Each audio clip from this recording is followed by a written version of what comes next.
महाराष्ट्रातील प्रत्येक अपडेट जाणून घेण्यासाठी आजच मेट्रो रायगडच्या सोशल मीडिया प्लॅटफॉर्मला लाईक, फॉलो आणि सबस्क्राइब करा. नवी मुंबई महानगरपालिकेची निवडणूक ही उपमुख्यमंत्री एकनाथ शिंदे आणि भाजपाचे मंत्री गणेश नाईक यांच्यातील संघर्षामुळे कमालीची रंगतदार झाली आहे.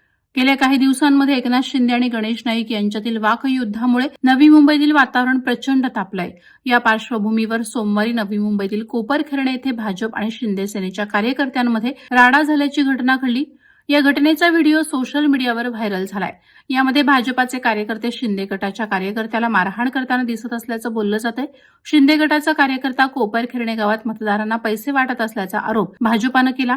भाजपाच्या कार्यकर्त्यांनी शिंदे सेनेच्या कार्यकर्त्यांचे दोन्ही हात मागे पिरगळून धरले होते. दोन्ही बाजूनी भाजपाचे कार्यकर्ते शिंदेच्या कार्यकर्त्याला फटकावत होते. या कार्यकर्त्याने फोन लावण्याचा प्रयत्न केला तेव्हा तो हिसकावून घेण्यात आला. त्यानंतर भाजपाच्या एका कार्यकर्त्याने शिंदे सेनेच्या कार्यकर्त्याचा गळा आवळला.